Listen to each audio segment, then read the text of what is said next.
वसंत पंचमी के दिन से प्रारंभ होकर 25 मार्च यानी कि 41 दिन तक चलेगा। कुंभ मेले का आयोजन हमारे वृंदावन में निश्चित किया गया है। इसमें 3 शाही भी स्नान निश्चित किए गए हैं, जिसमें प्रमुख शाही स्नान, प्रथम शाही स्नान जो है वो हमारा रहेगा 27 फरवरी यानी कि माघ पूर्णिमा के दिन। द्वितीय शाही स्नान जो होगा वो होगा हमारा 9 मार्च और तृतीय शाही स्नान जो होगा वो हमारा होगा 13 मार्च यानी कि अमावस्या के दिन। हमारा कुंभ मेले का जो आयोजन है उसका प्रारंभ ऊंट, घोड़े व आदि सवारियों के साथ शोभा यात्रा निकाल कर प्रारंभ किया जाएगा। कुंभ मेले में ध्वज पूजन व भूमि पूजन करके प्रारंभ किया जाएगा। आइए हम शुरू करते हैं यहाँ की जानकारियाँ लेना हमारे साथी गोपाल जी के साथ। ऐसी चीज़ें जो यहाँ से जुड़ी हुई हैं बताएंगे गोपाल जी।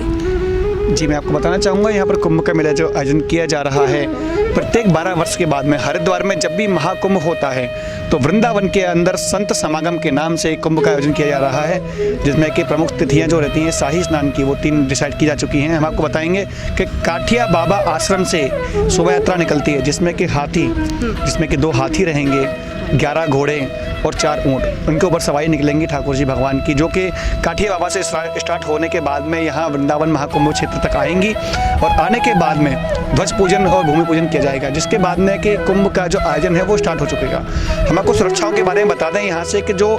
हमें जानकारी मिली है उसके अनुसार यहाँ पर 2 थाने, 1 महिला थाना और करीब 11 पुलिस चौकियां बनाई गई हैं, जिससे कि यहाँ के लोगों की सुरक्षा हो सके। और क्षेत्र के बारे में बताना चाहूँगा आपको कि लगभग 40 हेक्टेयर का क्षेत्र घोषित किया गया है और साथ ही साथ जो मेला क्षेत्र है उसको सुरक्षा की दृष्टि से 5 सेक्टरों में बांटा गया है। और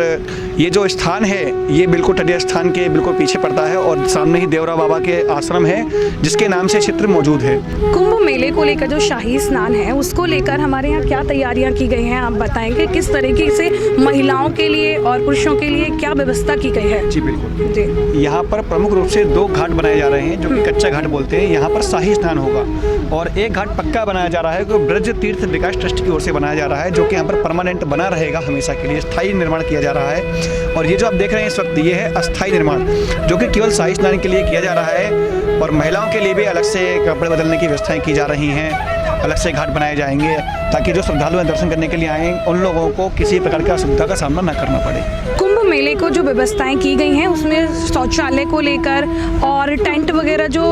वस्त्र चेंज करने के लिए लगाए गए हैं उनके बारे में आप बताइए कि यहाँ क्या व्यवस्थाएं हैं? यहाँ पर पानी के लिए मैं आपको बताना चाहूँगा, पीने के पानी के लिए जो है नल लगाए जा रहे हैं जगह जगह पर, हर थोड़ी दूर पर। और इस साइड में दिखाना चाहूँगा, अपने साथी कैमरामैन से कहूँगा इस साइड में दिखाएं कृपया करके कि ये सामने जो तंबू लगाए जा रहे हैं यहाँ पर लोगों की रुकने की व्यवस्था की गई है। और जो महाराज जो यहाँ पर संत समागम के लिए जो भी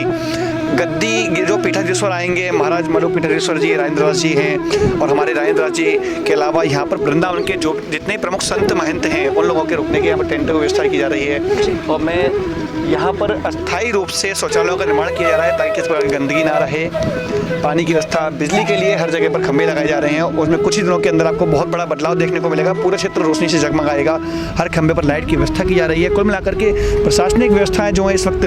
अपने जोरों पर हैं और 10 दिन के अंदर अंदर बताया जा रहा है कि 10 दिनों के अंदर अंदर जितना भी आपको यहाँ पर कमियाँ दिखाई दे रही हैं वो पूरी कमियाँ पूर्ण कर ली जाएंगी, क्योंकि हमारे यहाँ पर 14 तारीख को हमारे जो मुख्यमंत्री हैं योगी जी उनके आने की संभावना भी जताई जा रही है, जिसके बारे में कहा जा रहा है योगी जी यहाँ निरीक्षण करने के लिए आ सकते हैं। तो हो सकता है कि उनका आने से पूर्व ही सारी व्यवस्थाएं पूर्ण कर ली जाएं। वैसे कहा यह भी जा रहा है कि 5 तारीख को व्यवस्थाएं पूर्ण करनी चाहिए थी, लेकिन अभी तक हम आपको दिखा रहे हैं कि व्यवस्थाओं पर काम चालू है, घाटों का निर्माण भी चालू है। तो कल 5 तारीख हो जाएगी तो 1 दिन के अंदर मुझे लगता नहीं कि ये संभव हो पाएगा, लेकिन फिर भी कुंभ को लेकर जितनी भी तैयारियां की जा रही हैं वो लगातार अपने युद्ध स्तर पर काम चल रहा है और कुछ दिनों में हो सकता है वो पूर्ण भी हो जाए। और हम लोग भी यही आशा करते हैं कि जितना जल्दी ये कार्य संपन्न होगा उतनी जल्दी लोगों को सुविधाएं मिलना शुरू हो जाएंगी। जी, ये जो शौचालय बनाए गए हैं इनमें सफाई के लिए क्या व्यवस्थाएं की गई हैं? ये अस्थायी शौचालय हैं जो कि प्लास्टिक और जो लोहे के सीट से रहती हैं उनसे बनाए जा रहे हैं और कुछ दूरियों पर बनाए जाएंगे ताकि लोगों को किसी प्रकार की जन सुविधाओं से वंचित ना रहना हो। उसके अलावा बताया जा रहा है कि यहाँ पर सीवर लाइन डाली जा रही है जो कि अंडरग्राउंड रहेंगी मिट्टी के अंदर, जिस प्रकार से कि हम लोग देखते हैं हरिद्वार में और महाकुंभ जो लगते हैं हरिद्वार, इलाहाबाद, नासिक, उज्जैन, तो जहाँ पर भी ये कुंभ के मेले आयोजन किए जाते हैं वहाँ पर अस्थायी रूप से लाइनें डाली जाती हैं और उन लाइनों के अंदर से ही सभी चीज़ों का मतलब निकास रहता है। उसी प्रकार की यहाँ पर व्यवस्थाएं भी की जा रही हैं जो कि लगातार चालू रहेंगी। कुछ दिनों के अंदर यहाँ पाइपलाइन भी डलना शुरू हो जाएगा जो कि पानी के जो साफ़ पानी पीने के लिए मुहैया कराया जाएगा। तो पानी की व्यवस्थाएँ भी लगभग यहाँ पर पूर्ण हो रही हैं। शौचालयों का निर्माण भी हो चुका है, रखे हुए हैं, कुछ दिनों के अंदर लग भी जाएंगे अपने स्थानों पर। बिजली विभाग की तरफ से भी मुझे लगता है कि शायद तैयारियां पूर्ण की जा रही है। आप देख रहे हैं कि सामने खंभे लगाए जा चुके हैं, लाइनों पर काम चालू है और कुछ दिनों के अंदर उन पर लाइट भी लग जाएंगे। पर जितने भी आगंतुक आएंगे, श्रद्धालु आएंगे दर्शन करने के लिए, यहाँ पर जितने भी संत महंत तैयार रहेंगे उनकी सुरक्षाओं की दृष्टि का इसका निर्माण किया गया है। जी बिल्कुल, किसी भी आने वाले यहाँ पे जो श्रद्धालु आएंगे उनको कोई भी असुविधा नहीं होनी चाहिए, उसको ध्यान में रखते हुए हमें ये व्यवस्थाएं मिली हुई हैं। इनका लोगों को ध्यान से यूज़ करना चाहिए और अच्छे से उनका प्रयोग करने के बाद में उनका ध्यान रखना चाहिए ताकि वो गंदगी ना फैले। बिल्कुल, और मैं यहाँ पर आने वाले सभी लोगों से भी अपील करना चाहूँगा कि जब भी आप कुंभ क्षेत्र में आएँ तो आपको इस चीज़ का विशेष ध्यान रखना होगा। कुंभ मेला क्षेत्र को पॉलीथीन मुक्त बनाया गया है, तो आप लोग सभी निश्चित रूप से ये अपना दृढ़ निश्चय करके आए कि हम लोगों को पूरे कुंभ मेला क्षेत्र के अंदर पॉलीथीन का यूज़ नहीं करना है, क्योंकि पॉलीथीन सबसे बड़ा कारण है प्रदूषण का। और यमुना जल जो है आज काफ़ी स्थिति यहाँ की गंभीर हो चुकी है केवल यहाँ पॉलीथीन की वजह से ही, तो इसीलिए इस क्षेत्र को पॉलीथीन मुक्त भी रखा गया है। और जो श्रद्धालु आएंगे उनसे भी कहा जाएगा, जगह जगह पर बैनर्स लगाए जाएंगे इस चीज़ को दर्शाने के लिए कि आपको किसी प्रकार का पॉलीथीन का यूज़ नहीं करना है, जिससे कि काफ़ी हद तक यहाँ पर साफ़ सफाई बनी रहे और जो क्षेत्र है मेला का वह प्रदूषण से मुक्त रह सके। जी, व्यवस्थाएं तो की गई हैं लेकिन लोगों को भी उन चीज़ों का ध्यान रखना होगा, तभी यहाँ की जो व्यवस्थाएं वो बनी रहेंगी। अब देखना ये भी होगा कि जिस प्रकार से शनिवार और रविवार के अंदर वृंदावन के अंदर नो एंट्री होती है और पूरा कुंभ मेला जो है वो लगातार 41 दिन तक चलेगा, तो 41 दिनों के अंदर लगभग 3 से 4 या 5 शनिवार रविवार आ सकते हैं। तो उस वक्त यहाँ की जो टीमें हैं जो कि श्रद्धालुओं के आने के लिए व्यवस्थाएं की जा रही हैं, तो देखना होगा कि किस प्रकार से ऐसी व्यवस्थाएं करती हैं कि लोगों के वाहन कुंभ मेला क्षेत्र के अंदर आ सकें। ये भी एक देखने का विषय रहेगा कि जो यहाँ की टीमें हैं, जो यहाँ के ट्रैफिक रूल्स हैं उनको फॉलो करते हुए कैसे श्रद्धालु और आगंतुक जो हमारे मेहमान आएंगे यहाँ पर कुंभ मेला के अंदर, वो कैसे अपनी गाड़ियों सहित यहाँ कुंभ मेला क्षेत्र के अंदर आ सकते हैं। हमें सुनने में यह भी आया है कि कृष्ण लीलाओं से जुड़ी हुई जो कार्यक्रम होते हैं उसका यहाँ पर कार्यक्रम मंचन किया जाएगा। बिल्कुल आपने सही सुना है, यहाँ पर जो बड़े बड़े पंडाल बनाए जा रहे हैं उनके अंदर यहाँ पर श्री कृष्ण लीला, और इस वक्त मैं आपको बताना चाहूँगा कि काफ़ी हर्ष का विषय है कि श्री राम मंदिर का भवन निर्माण किया जा रहा है अयोध्या में, तो उसको लेकर भी मथुरा में बहुत अच्छे स्तर से कार्य किए जा रहे हैं और राम मंदिर में लोग बढ़ चढ़ कर हिस्सा ले रहे हैं और अयोध्या के भी कुछ संत यहाँ निवास करने आ रहे हैं ब्रजमंडल में, तो निश्चित रूप से यहाँ कृष्ण के साथ में रामलीलाओं का मंचन भी देखने को मिलेगा। चिकित्सा व्यवस्था को लेकर क्या तैयारियां की जा रही हैं? चिकित्सा व्यवस्थाओं को लेकर यहाँ पर एक 25 बेड के अस्थायी अस्पताल का निर्माण किया जा रहा है, जिसमें कि 25 बेड लगेंगे और साथ ही साथ में एम्बुलेंस और डॉक्टरों की टीम भी मौजूद रहेंगी। किसी भी आकस्मिक दुर्घटना के लिए यहाँ पर एम्बुलेंस हमेशा तैयार रहेंगी और साथ ही साथ अग्निशमन की जो गाड़ियाँ हैं वह भी मेला क्षेत्र के अंदर मौजूद रहेंगी, क्योंकि टेंट का जो मामला होता है काफ़ी असुविधाजनक रहता है। टेंटों में आग लगने की संभावनाएं ज़्यादा होती हैं, बड़े बड़े भंडारे चलते हैं, जैसा कि पिछली बार एक हरिद्वार कुंड में एक हादसा हुआ था,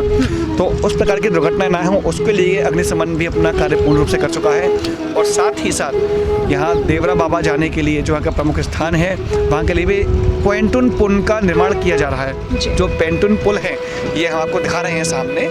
कि पेंटून पुल जो है इसका स्थायी निर्माण हो चुका है, साथ ही साथ 2 पुल और बनने की संभावना जताई जा रही है। बताया जा रहा है कि लगभग 3 पुलों का निर्माण किया जाएगा, जिससे लोग यमुना के इस पार से उस पार आसानी से आ जा सके और आकर के इस महाकुंभ महोत्सव में आकर आनंद प्राप्त कर सकें।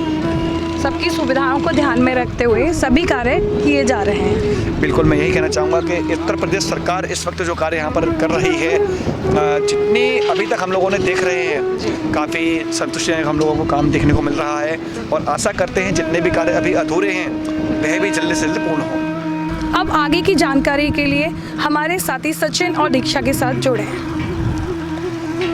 जैसा कि आपने देखा कि हमारे साथियों ने शासन के द्वारा व्यवस्थाओं के बारे में आप सभी को बताया और मैं अब आपको बताने जा रही हूँ यहाँ के जल के बारे में, यमुना जी के जल के प्रवाह के बारे में। भारत में नदियाँ केवल जल निकाय नहीं हैं, हम उनको ईश्वर रूपी देवी रूप में मानते हैं और पवित्र माना जाता है इस जल को। आगामी कुंभ मेला इस बार वृंदावन से होने जा रहा है, लेकिन जिस मेले की शुरुआत हाथी घोड़ों से होने वाली है, जिसमें संत महात्मा शामिल होंगे, जिसमें महात्मा लोग आएंगे, महामंडलेश्वर शामिल होंगे, उस कुंभ मेले की दशा क्या है, उस जल की दशा क्या है, ये हम आपको आज बताएंगे।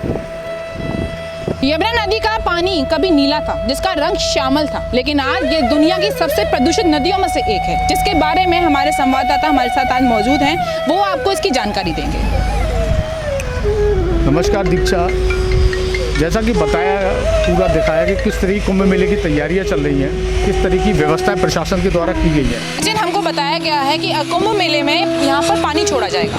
उसके बारे में आपका क्या कहना है? बिल्कुल निश्चित तौर पर दीक्षा, क्योंकि इस जल में तो स्नान हो नहीं सकता, किसी हाथ में भी लग नहीं रहा है, न तो पानी का स्तर है और न पानी या किसी तरह का मूवमेंट हो रहा है। जैसा मैंने बताया भी आपको, निश्चित तौर पर पानी छोड़ा जाएगा, लेकिन अभी तक की जो सारी व्यवस्थाएं जमुना जल को लेकर, प्रदूषण को लेकर अब तक सरकार के द्वारा जो भी व्यवस्था की है, बिल्कुल किसी तरीके से कोई मजबूत व्यवस्थाएं नहीं थी। केवल टेम्परेरी जल छोड़ा जाता है, जैसे कोई पर्व आता है, कोई त्यौहार आता है तो उस समय जल छोड़ दिया जाता है। सवाल यही बनता है कि वो जल जब उन त्योहारों पर छोड़ा जा सकता है तो वो बाकी के महीनों में पानी जल क्यों नहीं रहता है? यहाँ के लोग आचमन करने के लायक जल स्थिति आज की डेट में हम दिखा रहे हैं आपको नहीं है, तो जल छोड़ दिया जाता है त्योहार पर्वों पर, लेकिन परमानेंट क्यों नहीं रहता? यही हमारा सबसे बड़ा सवाल है। कहाँ प्रशासन की खामियां हैं, कहाँ सरकार की खामियां हैं कि ये जल का स्तर वो न तो बढ़ा पा रहे हैं, न पानी स्वच्छ रख पा रहे हैं। बड़े बड़े सीवेज प्लांट, ट्रीटमेंट प्लांट और अन्य व्यवस्थाएं करोड़ों रुपए इसमें अब तक खर्च हो चुके हैं, लेकिन किसी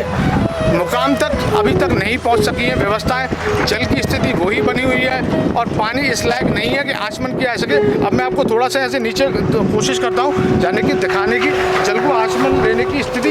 यहाँ मुझे नज़र नहीं आ रही है। जैसा कि दिख रहा है बिल्कुल काला जल है, दिखाई दे रहा है। और ये देखो आप पानी, यहाँ मच्छर भी है काफ़ी सारे, ये देखो आप पानी की स्थिति बिल्कुल काला पानी नज़र आ रहा है यहाँ पे। और किसी तरीके का मूवमेंट जैसा नदियों में आमतौर पर देखा जाता है, कोई बहाव होता है, मूवमेंट होता है, किसी तरह का मूवमेंट या बहाव यहाँ नदियों में दिखाई ही नहीं दे रहा है। आप आराम से संभल के थोड़ा रहिए, क्योंकि यहाँ पे काफ़ी कच्चे बने हुए हैं कि कभी भी घिसक सकते हैं। और आप देखिए किस तरीके के कूड़ा कचरा करकट, या तो शहरों से भी पूरा कचरा जा रहा है, दिल्ली की तरफ से भी कचरा जा रहा है, हरियाणा से भी कचरा जा रहा है, और बुरी तरह जमुना जी की स्थिति आप कह नहीं सकते कि आचमन करने योग्य भी है। इससे साफ प्रशासन को देखना चाहिए कि जब नदी के अंदर किसी तरीके का कोई बहाव नहीं है तो ये क्या बन के रह गई है। और हम लोगों की भी जिम्मेदारी है। मैं निश्चित तौर पर अपने चैनल के माध्यम से ये अपील करूंगा, जो लोग भी इसको देख रहे हैं, चाहे वो किसी दिल्ली के हों, हरियाणा के हों, मथुरा के हों, कि अपनी नदी को, अपने जल संसाधनों को आप बचाएं, क्योंकि हम देवता के रूप में भी इनकी पूजा करते हैं, इनको मानते हैं। तो हम लोगों का भी नैतिक कर्तव्य है कि किसी हर हालत में अपना प्रदूषण, कचरा और नालियाँ जो हैं वो यमुना जी में प्रवाहित हों, इनसे हम बचें। अब हालत ये है, प्रशासन कई दावे कर चुका है, लगातार मंत्री और प्रशासन के लोग यहाँ आते हैं, देखते हैं, सवाल कई बार पूछे गए हैं, बड़े बड़े अधिकारियों से सवाल पूछे गए, लेकिन सारे के सारे सवाल, सारी की सारी व्यवस्था इस कुंभ मेले को लेकर तो बहुत बड़े स्तर पे की जाती है, लेकिन यमुना जल के लिए कोई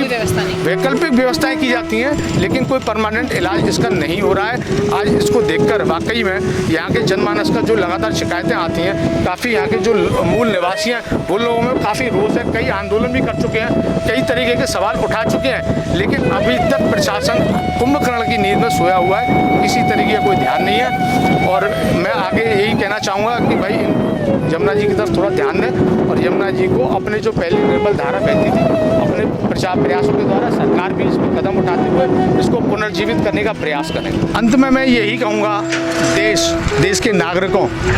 का ये दुर्भाग्य है कि नदियों की इस तरीके से उपेक्षा की जा रही है। नदियों की तरफ हमारी नैतिक जिम्मेदारी है। मैं अपने अभिन्यूज के माध्यम से भी यही कहना चाहूँगा, अपनी टीम के साथियों के साथ यही कहना चाहूँगा कि नदियों की तो और शासन, प्रशासन व नागरिक ध्यान दें, इनको पुनर्जीवित करने में सभी लोग मिलकर एक प्रयास करें, जिससे कि हमारी नदियाँ हमें पुराने रूप में वापस मिल सकें। इसके साथ मैं अपनी टीम के निकिता, दीक्षा और गोपाल को बहुत धन्यवाद देना चाहूँगा, जिन्होंने कि पूरे कुंभ मेले की तैयारियों के बारे में आपको जो जानकारी हमें मिली थी उनके बारे में आपको अवगत कराया। आगे ही हम इसी तरीके की जानकारी आने वाले कुंभ मेले के बारे में आपको लगातार देते रहेंगे अभिन्यूज के माध्यम